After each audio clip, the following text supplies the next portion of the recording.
cat's out of the bag. We are not going to deliver traditional legal services in the way that we always have. I've got a complex issue at a client and they need some combination of people, process, and tech to do it. Clients are demanding it.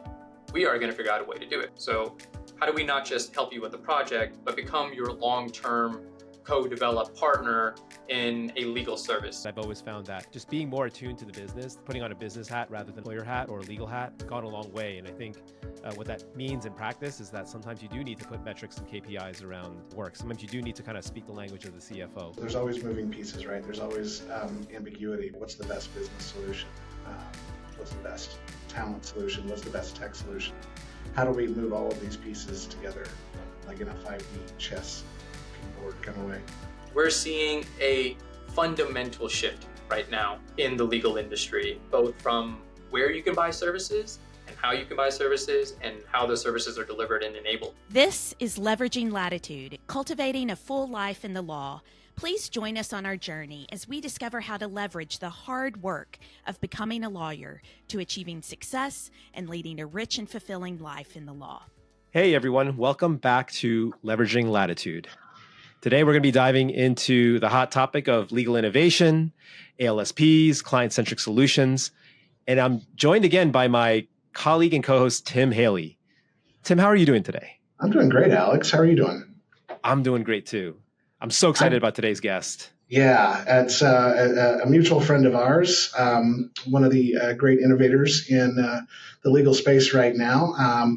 We are so thrilled to welcome our guest, Taimur Ghaznavi, who's the head of Konexo US. Now, Taimur is the head of Konexo US, but he's also joining us today on his own behalf, and he's obviously not speaking on behalf of the firm or any of the firm's clients, but fit that disclaimer in, as you know, we're all lawyers. Yeah, we're so excited to have you here, Taimur. And before Taimur introduces himself, I thought I'd share a little bit about his background, because he and I first met at Clock a few years ago, gotten to know each other over the years. Taimur brings over 15 years of experience in legal and risk consulting. And he's worked at the intersection of legal innovation and legal services. And right now he's the head of he leads US operations at Konexo, which is Eversheds Sutherland's in-house alternative legal services provider. He's seen firsthand how the legal ecosystem is evolving and brings a very unique perspective on blending law firm models with flexible tech-enabled solutions. So Taimur, welcome to the show. We're so happy to have you here today. Thanks, guys. And I'm very excited to be here with you as well. Been looking forward to this conversation for a while, Alex. I'm glad we're able to make it happen. So let's hop in. Let's get into it. So, big picture, what is Konexo? How does that fit into the framework of a law firm? So Konexo is the firm's global alternative legal service provider, or ALSP. So first and foremost, we are a built-in practice group. So not a separate entity or a separate affiliate or anything like that. And just to help the stage of Konexo, maybe helps to just take a step back and talk about the history of where we came from. So about 15 years ago, as Eversheds was providing guidance and legal advice to a number of financial services clients throughout the UK, they kept getting asked as part of that, well, what trends are you seeing in this space? What are my peers doing? Or how can I become a little bit more efficient or even save costs?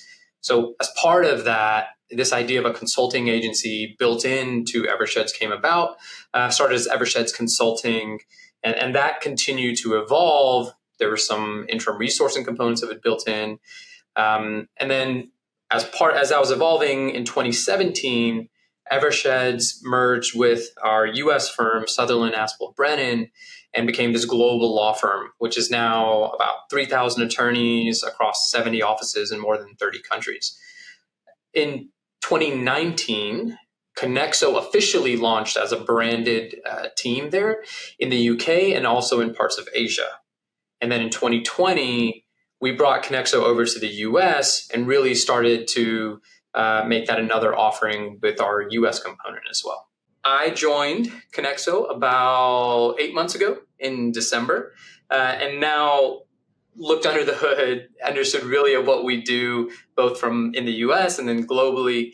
And really what we do, I bucket into a few different things, right? There's the interim resourcing flex talent component of it, where we're helping our internal teams scale up for large peaks in demand, but then also providing those types of services to our clients when they need them for a number of reasons, right? Leave or a secondment, a number of different areas where they may have a particular need. Under my purview in the US also sits everything in the e-discovery and litigation support space. So the large-scale reviews, the investigations, the sanctions look-backs, right? The productions to regulators, the technology and the review and the process around that sits under my purview here in the US as well. And then I also have everything that's in we call it a special projects type space, right? I've got a complex issue at a client and they need some combination of people, process, and tech to do it. It could be a large-scale contract remediation. It could be a research project of I'm entering into a new jurisdiction or I've got a new product and what are my risks associated with it. Or it could be I have a question about my technology stack and I need to understand what's the best out there from a legal tech space and how to go through with that. And then finally in the US also managed services sits under my purview. So how do we not just help you with the project, but become your long-term co-develop partner in a legal service, whether that's contracting or research or anything else that you could have a legal component, but a wrapper around it to continue to deliver that at scale. So globally, we also have an HR consulting team as well as brand and IP. And that's essentially how we operate, again, in the US, UK, and Asia as well. Awesome. Taimur, I got a question for you. This is before we dive into the weeds a little bit more on all of the stuff you were talking about. Just big picture, what is the advantage? I mean, you're a captive ALSP, so your client is the firm. What is the advantage to the firm to have its own captive? And what's the advantage for you as a captive having your own client? Yeah. Look, I think this is the right model at the end of the day, right? So I've seen it from in-house, from government, from consultants, from a standalone ALSP out there in the Big Four world, and now within this law firm environment. And I think this is kind of the best of all worlds, in my opinion. So the advantage for the firm is, I mean, look, candidly, cat's out of the bag. We are not going to deliver traditional legal services in the way that we always have for the last decade, century plus, right? So clients are demanding different ways to buy and deliver legal services, whether that's breaking them down in their component parts and figuring out whether I still need the most expensive attorney for it or another level of associate or a contractor, whether this should be really technology enabled, or if there's any other options out there, right? So I think that is work that the market is demanding changes. And so from a law firm perspective, the answer, in my opinion, has generally been, well, do we just try to fight and keep this work? Or do we try to raise our rates to make up for it because we're not going to continue to keep those hours? Or do we partner with somebody else that can eventually take this work on because we can't do it? I think Eversheds is in the very beneficial position here of having thought about this 15 years ago. This idea of Konexo being a captive is not new. It's not like trying the toes in the water. It's saying we have a built-in solution for this. Clients are demanding it. We are going to figure out a way to do it, right? So I think that's the positive from the law firm perspective. From my perspective, I am wholly incentivized to drive law firm revenue as well, because that helps me get the investment. It helps us get out there in front of the market. And most clients have been asking me, not, I need this solution over here in the corner. It's, here's the legal outcome or the business outcome I need. You show me how to get there. And whether that's 80% Konexo and 20% of your Eversheds attorneys or vice versa, or in many instances, here's the problem I have. You tell me how you can solve it, right? So that's, I think, the other way that I really enjoy. And look, the good thing is this is what we do. We sell legal services. So every partner, counsel, associate is incentivized to sell this particular product and model at the end of the day, as opposed to this being one of 100 things that might be out on a sheet for somebody as well. I think it's super interesting that you mentioned that clients want, hey, you to show them, hey, how do I get there? How do I get to drive those business outcomes? And obviously, there are multiple offerings that both you and Eversheds can provide.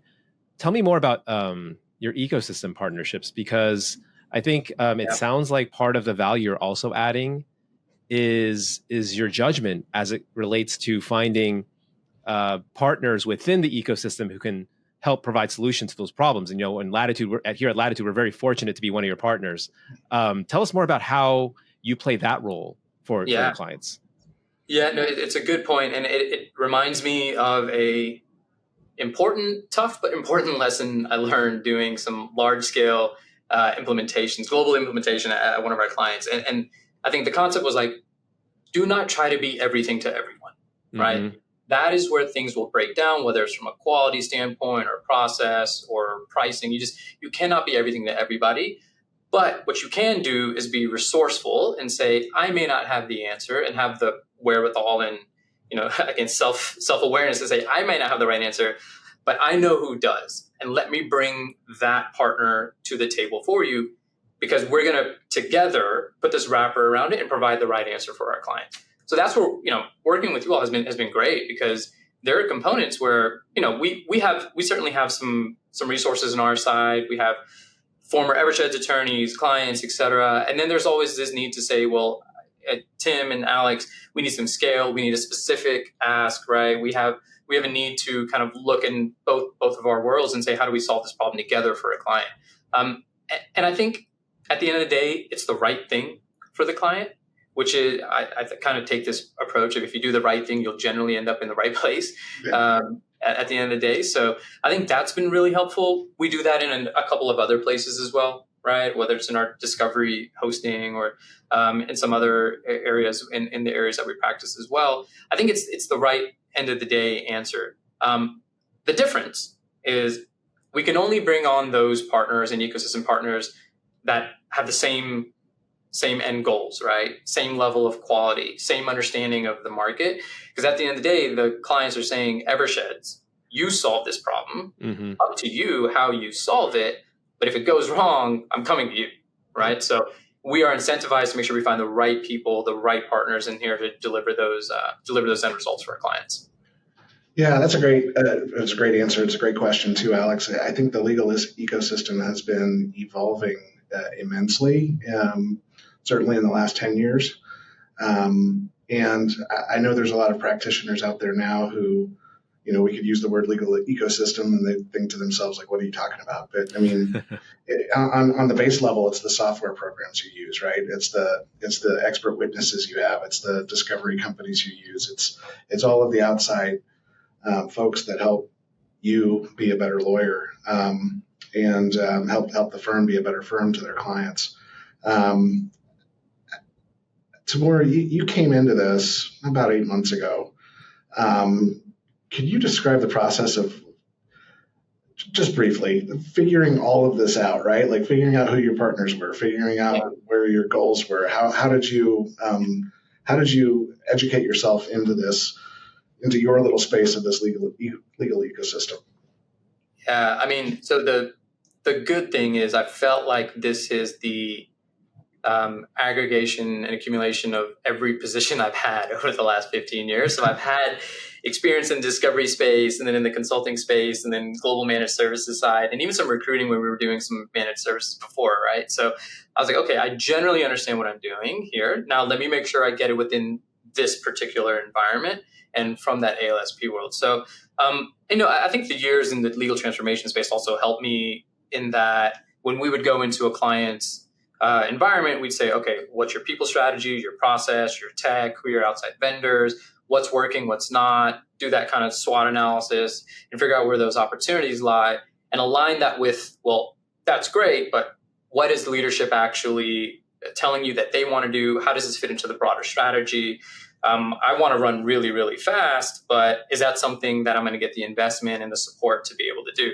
Right. So I think looking under the hood, doing a real deep dive assessment of the reality of what we have here, and not just what's on paper and what's in our brochures, but where have we done it? What's been the client feedback? What has been the internal law firm, the law firm partner feedback? And then how do we actually make this real, right? Like, what's the next step of where we want to go? So I think that took some time, certainly. I've had over, at this point, I think 90 different individual meetings with partners. I've had 50 different client meetings, vendor feedback, working with ecosystem partners like you all to say, well, what are you seeing in this space, right? So I think aggregating all of that information and saying, okay, well, based on that, here's my best approach onto what I think we need to do to go forward.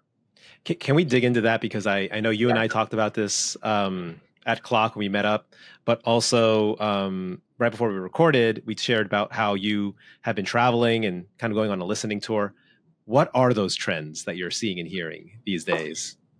Yeah, the trends are a bit all over the board, and I'm breaking it down into kind of where I'm seeing from a maturity level of my clients, right? And I think that's the one thing that I keep coming back to is legal departments are not built the same, and even within sectors or industries, they're not at the same levels of maturity that you may expect, right? So I have some legal departments that are coming to me and they're saying, I need to do more with less. I'm like, okay, well, what does that mean for you, right? Well, for them, I can't hire full-time people, so I just need 3 search resources, right?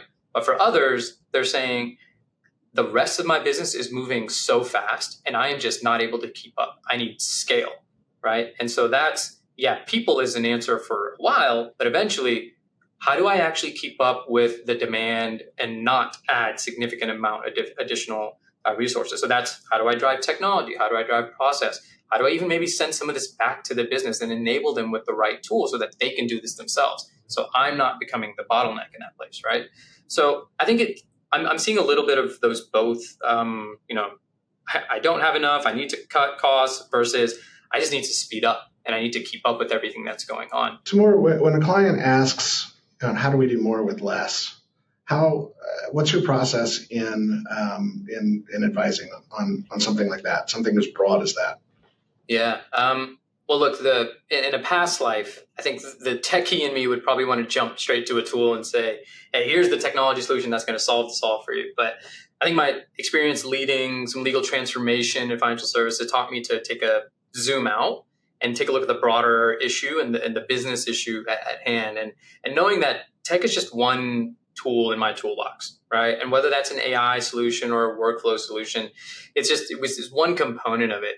And I get it. Like right now, we have so many of our clients that are getting asked in pressure from either their GCs or somebody on the board saying, what are you doing with AI? How are you getting it into your systems? And this vendor showed me I could press a button and get everything delivered just exactly how I want it, right? So we're fighting a little bit of that hype and even some fear from those internal teams saying, well, is this actually going to potentially replace me, or am I going to be needed for this or not? So I like to take a step back and start with the basics, right? I was like, well, why are we doing this?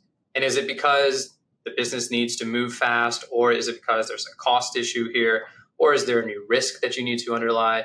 And what exactly are we trying to fix, right? So looking at the actual issue at hand and saying, well, where are we not already doing this? How are we doing this in the not most efficient way possible, right? And then looking at the people side of it, well, who do we have to do it, right? If this is something that one of our attorneys can handle, or somebody in a paralegal team, or one of our vendors can handle, do we already kind of have a solution? We just need to kind of bring it together. And then I look at the tech side of things, right? Of saying, all right, now that we have a process, now that we have generally an idea of who can do it, how am I going to use tech to really drive that scale? Because sometimes it's just a playbook issue. Sometimes it's actually just training. You actually have the solution, you just don't know how to potentially use it. So I like to look at those. And the takeaway for me really is transformation doesn't always have to mean bleeding edge Gen AI.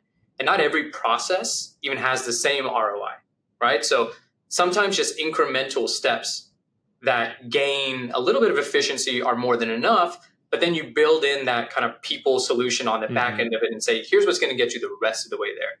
And I bring this back to that ecosystem approach, right? I consider my team's jobs to say, let's understand our client issues and then bring the right potential solutions to the table, whether that's some people side of the things, whether that's a tech, whether that's a third-party provider or our ecosystem partner like Latitude, to say, here's the proper solution that is going to get you to where you need to be. The other thing that I'm seeing is just the level of overall improvement and maturity of the legal ops functions, we are seeing that become more ingrained with a number of legal departments. And it's not just their first legal ops person, it's their second, or it's their third or fourth. And it's moving beyond just, quick outside counsel rate freezes. It's going into technology stacks. It's going into process. So I think that role is starting to evolve and mature, which is good for the legal department overall. We're starting to become less of a standalone risk reduction team to now you're a strategic part of the business, right? And how do you continue to be viewed in that lens as well? Taimur, that's a great point. When you're talking about the legal ops function, enabling a legal department to go from not just a risk or cost center to a strategic business partner, what does that look like specifically? Yeah, so I think it's aligning the lawyers with the business folks and understanding their business needs as a starting point, right? And I think this is no secret. In law school, you are not necessarily taught how to practice law in that sense. You're kind of taught the theory of it. You're certainly not taught how to take what should have been that 30-page risk memo down to the 3 sentences that the business owner is going to read on their phone and say, here's the answer, yes or no, right? So it's aligning that kind of dichotomy of here's what traditionally being a good lawyer looked like versus here's what being a good business partner looks like. And that's, it's not always easy, but I think having those discussions, having the cross training is important. It's as, we do these things called in-house legal academies at Eversheds, where we really train up some of the upcoming GCs in a number of our clients' legal departments. And the skill sets that we're seeing that worked well 10 years ago, I think have certainly shifted. And that's the other thing that we want to make sure we're providing that training to our clients and to their junior members to be more of that business partner, right? So table stakes quality legal work, but the collaboration, right? The EQ, the components of social and understanding where somebody else is coming from, and then being more of a business minded, operationally minded, even professional, are becoming more and more important for our lawyers, right? And again, did we teach this in law school? Probably not. Some of it comes through learning and being a professional. But anything that we can do to help accelerate that, I think that's overall value add for our industry. Yeah. What's a big message that you would want to give to all of your clients or the firm's clients? What are they not recognizing enough of? If you could draw from all of your experiences, from everything you've seen and heard, it sounds like there is obviously a shift from law firm style memo to something more succinct. But are there any lessons that if you could just say it to all your clients at once, what would that be? I'll share. In my experience, I've always found that just being more attuned to the business, putting on a business hat rather than a lawyer hat or a legal hat, has gone a long way. And I think what that means in practice is that sometimes you do need to put metrics and KPIs around work. Sometimes you do need to kind of speak the language of the CFO. That's always my answer, and it's not really a fair question because I had the answer for myself before I asked you. But just I would be curious because I imagine this is something that you've talked to and dealt with a lot of clients, and you may have seen some patterns. Yeah, I think that goes back a little bit to what I was saying around if you become a bit more operational minded, and what's working across your other leaders of services and organizations within your company.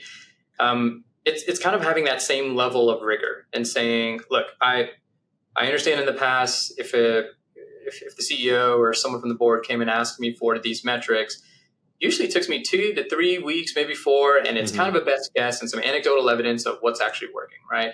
To the extent you can start having real answers and how that adds value and how that drives ROI, and the next time you go and ask for a resource or investment on this new technology or training or send somebody to a CLE, right? Any small thing, that just makes the discussion and the conversation, the likelihood that you're going to get what you're asking for that much better. So I think that's certainly a component. And then I'd even I'd even think about this back to a little bit we were talking about around the same theme of ecosystem, right? Challenge the way that you are buying your services in that sense, right? And whether even what you're doing internally is always going to be the right answer in 3, 5, or 10 years down the road, right? We're seeing a fundamental shift right now in the legal industry, both from where you can buy services and how you can buy services and how those services are delivered and enabled through technology right now, right? So if I think about it, of in 5 years from now, if I didn't go invest in these areas or didn't go explore these new areas, where does that leave me? I think one, from compared to the competition, but where does that leave our clients as well, right? Like, are they going to be that much further behind their competitors? Because I don't know, think about it from a bank. The client onboarding process now takes that bank 45 days, whereas their competitors were able to enable it with some tech and some people can really get it down to 5 days. Are you now leaving money on the table because their process is just easier somewhere else? Whatever that looks like from our clients' perspective, we need to be attuned to those business problems as well as providers. So that, I think that's one of the key areas I'm trying to focus in on is, here's the legal ask. What's the business ask behind that? And where is that coming from? And what is that going to drive from you within your actual company, other than, yes, I know I need to redline this contract for you really quickly. That's so good. It's like framing the legal work in the lens of the business needs. It's like, well said. Yeah. So I'm going to flip this same question, but instead of your your clients, your legal department clients, your clients, the firm. So how do you apply those processes on the law firm itself? Yeah, so it's, I think just like any transformation that you undergo, you're going to have your champions and supporters, the people that are kind of on the fence and the people that are like, I'm not sure if I believe in any of this, and come back to me when it's all ready to go, right? So we certainly have some components of that. But what I try to do within the firm is show how I'm going to essentially help their clients get better at whatever it is they want to do, right? That's at the end of the day, what really moves the needles for a lot of the law firm partners here is it has to be really good, first and foremost, right? Cannot introduce additional risk. Quality level has to be there. Yeah. That's table stakes. How do you help the client look better by introducing a new idea, a new way of working, reducing their cost or their budget overall, right? Those couple of options, if I can deliver that, then that makes the conversation really, really easy, right? I think the other component of it is there are just certain tasks and certain workflows that a traditional law firm structure is just not set up to handle, right? Tomorrow, if a massive M&A deal comes in, can we start to handle it? Yeah, but if I need 100 people scaled up in the next couple of weeks to do a contract remediation, that's probably not where most law firms are ready, willing, and able to go do that, right? So we've got a solution for that, however, right? If it's now the client is saying, well, I got through this remediation and that was really tough, but how do I make sure I don't do this again? There's a legal strategy discussion, and then there's the operationalization of that and saying, now here's what you need to go buy, here's how you're going to configure your systems, here's how your operating model needs to change, here's how we can help you actually go make that into reality over the next 6 to 12 months, right? So I think that is helping our internal partners and our clients seeing us in a different lens, expanding really that when they consider us a strategic partner from legal advice into broader enterprise strategy as well. Yeah, and that's great. As you're thinking through all of these strategies, obviously AI is an increasingly large part of that. Tell us your thoughts on that, because I know Tim and I, we've been holding back, but very curious to hear your thoughts on this latest iteration of generative AI and AI broadly. Yeah, look, it's exciting and it's scary, and there's a lot of hype and a lot of fear and a lot of actual real gains all at the same time, right? So it's just massive mixed bag of, I think, emotions and vendors and tech and sales all at the same time. So it's overwhelming for most, if not everybody. But what I'm seeing, at least what I see is real, are I think these couple of things, right? So productivity gains are real and happening every day, right? I'm sure you see this. Just these tools are making me a better writer, someone that can summarize things. Just checking my work in a sense of, is there another way to say this or clean this up, right? Those are simple kind of table stake things. Where I'm seeing some good values in these legal specific platforms that are starting to come out there. Now, there's no shortage of them, but it is closing that gap of here's an enterprise software, go prompt it how you want it as a lawyer, to I've got a pretty good prompt for you to start with, and now you can just tweak it, right? And that gap is what I see a lot of my clients having issues with. Even us internally have had that issue of here's a blank slate versus you're already into step 2 or 3, go make this better, right? That starts to drive a little bit more adoption. That being said, where I still see a number of my clients even struggling with is the policy and governance side of this. Sure. The policy that they put in place 2 years ago is kind of already outdated and may not even be the right decision if now we're seeing how these tools are actually working going forward. So it's how do you use it with the right guardrails. So, I think at the end of the day, right now, these tools are powerful. They're not infallible. Guardrails matter maybe more now than ever, but there's a need to continuously update that, keep up with what's happening in the market, continue your training around it, make sure you've got a couple different perspectives, both from the hype train of this will solve everything and change everything to the I'm not sure if we can trust this completely yet, and then make your kind of decisions in the middle is where I'm seeing. Yeah, it's a tough space right now in AI because you have different different tools, we'll call them different products out there. Some are very sophisticated and very niche, and then some are very broad and just in terms of it's, here's enter your chat term, right, and start talking. Yeah. But then the users are the same way. You've got some really sophisticated users who know how to get in and get a lot done, and then you've got people who are staring at that chat box wondering, what do I do now, right? So how much of a challenge is that you're seeing, either from your client's perspective or from the lawyers that you serve perspective? Like what are the biggest challenges you're seeing just in terms of getting, some semblance of a level playing field, for lack of a better metaphor? Yeah. I'm not sure if we're going to have a level playing field in the short run. You look back at, I don't know, if you look at contracting or you look at discovery or you look at anything else that was legal transformation in the last decade or plus, you still have companies that aren't on a level playing field, right? Some have no idea where their contracts are across the entire enterprise, versus some are 5 years into their CLM journey and know where everything is and have workflows and can run metrics. And I think we'll continue to see that, right? We will see folks that I just had a call a couple weeks ago with a client that was thinking, or a prospect that was thinking, I think I'm ready to get some Copilot licenses. It's like, okay, so brand new into this, right? So what does that look like? What are the do's and don'ts? How do you start prompting? What should you put in here versus you shouldn't? Making sure this is aligned with your policy. Versus I have another client that I think is the leader and one of the leaders in this space. They've been doing this for 2.5+ years. I think they've got nearly 100% adoption in their legal department, and LLMs with the base layer over top of it, really driving use cases.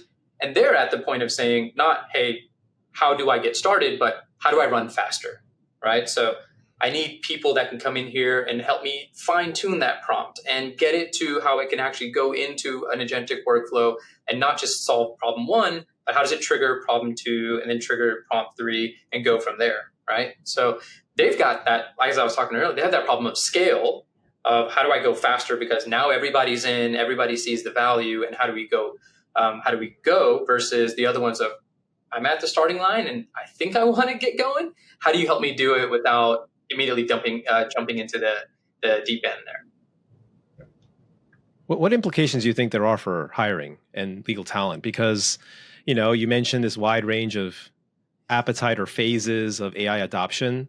Are you seeing anything as it relates to whether it's full-time hires, secondments, but also the type of outside counsel that clients want? Yeah, I think there's a couple of things that are happening, in my opinion. The idea of just add people only full-time does not seem to be the answer from most. This idea of I need the right talent for the right tasks or projects, I'm seeing that certainly increase. So that often looks like flex talent in my mind, right? So that looks like I need not just an attorney who's done this before, but I need an attorney who's done this and has tech experience and is available for the next 6 months. And then I'll make a decision on whether it makes sense to keep going down this road, right? So I think because of the way the ecosystem has changed, both from a tech perspective and from a resourcing perspective and just the options out there, clients are taking a bit of that thoughtful pause and saying, do I keep doing this? Do I keep expanding and scaling the way I always did? Or do I need to look at my different options and move these chess pieces around a little bit differently? Makes sense in my mind. I think the subject matters, as I mentioned before, like you've got to be tech enabled in my mind at this point, right? You generally have to have that business minded approach to it. And in the subject, I guess the subject matters of practice groups I'm seeing always big around privacy, cyber, AI, but commercial contracts is certainly becoming a big one because of all of the vendor agreements that we're entering into at this point and all those trials and what's changing in those terms. I think is another area that there's a lot of demand at this moment. Yeah, Taimur, what other trends, at least on the hiring side, whether it's flex talent or perm talent or whether it's industry specific or people specific, what other trends are you seeing right now? Yeah, I think the other trend that I'm seeing is a growing level of comfort with this model. And Alex, I even just think about to when we met at Clock years ago, this idea of flex talent or changing the way that you resource and the ecosystem around it was, I don't know, in a couple of sessions hanging out somewhere in the back versus, I think it was part of many, many, many discussions just this last year that I had with clients. So the maturity has grown, the level of comfort, the quality. None of this would happen if we weren't actually providing quality people out there. The marketplace for this high level of talent has certainly grown. For better or worse, I think COVID probably accelerated that, of people saying, I want to work for 20 or 40 hours a week now, and that's about it. And I want to work from where I want to work from. And I want to get exposure to multiple different types of industries. That just kind of grew the talent pool overall. And clients are getting the benefit of that. So it's not just doc reviewers in that sense, which you obviously need that model as well. But I need a former GC that's got 20 hours a week that can advise me on something that my team just doesn't have that experience in, right? So that is a model that we're seeing improve and certainly start to expand.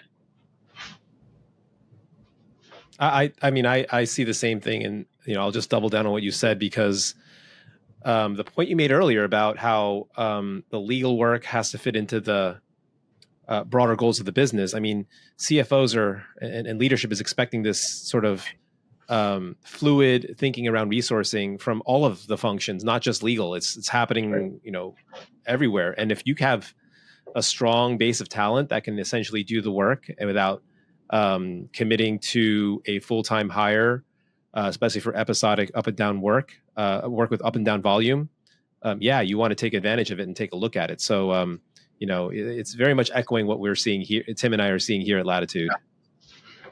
Absolutely. It's there's a lot of, we're lawyers, right? So there's always moving pieces, right? There's always ambiguity, but even more so now, I think the industry is thinking of ambiguity, not just in the law itself, but in, all right, what's the best business solution? What's the best talent solution? What's the best tech solution? Yeah. How do we move all of these pieces together, like in a 5D chess board kind of way? Yeah. I'll give you another example of that. Going back to the AI piece where I mentioned, some are saying, help me start. Others are saying, help me scale. I've had other clients say, can you just do this for me? Yeah. In the sense of, look, it's going to take me, if I were to try to figure this out in-house, it's going to take me months to get an RFP out, then a bunch of responses. I got to review it all. Then I got to pilot 3 or 4 tools. Then I got to get through InfoSec review. And 9 months, 12 months down the road, that tool is now outdated, right? So you, as my law firm, who I already trust with all of my most confidential data, and you already are running this level of technology on maybe my e-discovery stack for me, can you just provide that tool to me and provide that service to me? And I think that's a really interesting and fascinating innovation angle that we should be looking at, right? It's not unproven. We do it for discovery. So is there a world in which the law firm starts to become the provider of both the tech and the services as part of that ecosystem? And I certainly think it's worth continuing to explore as well. Taimur, these are great thoughts. And as we wrap up here, I want to let our listeners know that Taimur and I are going to be speaking on a panel on these very topics in September at the Legal Value Network's LVNX conference in Chicago. Our panelists, Janice DeCosta from Meta and Isaac Brooks from Thomson Reuters, Taimur and me. So you can hear another version of similar discussions live in Chicago if you want. Yeah, and I'm looking forward to that, Tim. One, to see you again, always a pleasure. Yeah. But to be able to bring a bit of that client perspective into it, I think is always great. And then, just the general community and networking that always happens, those chance encounters of sitting next to a whether it's a client or a vendor or a competitor, or even somebody as an industry thought leader and saying, what are your thoughts on this? And getting some candid, real discussion and feedback. I think those are the types of things that really stick with me a lot. So looking forward to that. Where can our listeners connect with you if they want to learn more about Konexo? Yeah, so you can certainly check out our website. We're just under the Eversheds Sutherland.com. I think under the services, you'll see a link there for Konexo. But LinkedIn is probably the best place to get in touch with us, just the Konexo LinkedIn page. You'll see some pretty regular updates from our leaders. And then we also release a publication called Konexo Insights a couple of times a year that really aggregates all the trends and topics that are on top of mind for our clients, along with some podcasts that come out from the Eversheds Sutherland environment as well. So on a number of different legal topics, operational topics. So probably where I'd start to, if you wanted to hear more about this, that's where I'd go. Awesome. Well, Taimur, hey, thanks for stopping by the show today, and love to stay connected. All of our listeners can follow along to learn more about you and Konexo. But we really appreciate you making the time to join us on today's episode. Yeah, guys, it was an absolute pleasure, and thanks for allowing me to spend the time. Looking forward to the collaboration. And Alex, if I said anything dumb, just edit it out and make it funny. That's our job. I'll make it less funny by accident, I guess. All right, gents. Always a pleasure. All right. Thanks, Warren. Thank you. Thank you for joining us today. If you found this content valuable, please tell a friend or colleague about us. Also, if you can, please give us a rating and a short review on your podcast listening platform. The more ratings and reviews we have, the more people will find us. If you have a question, reach out to us at latitudelegal.com.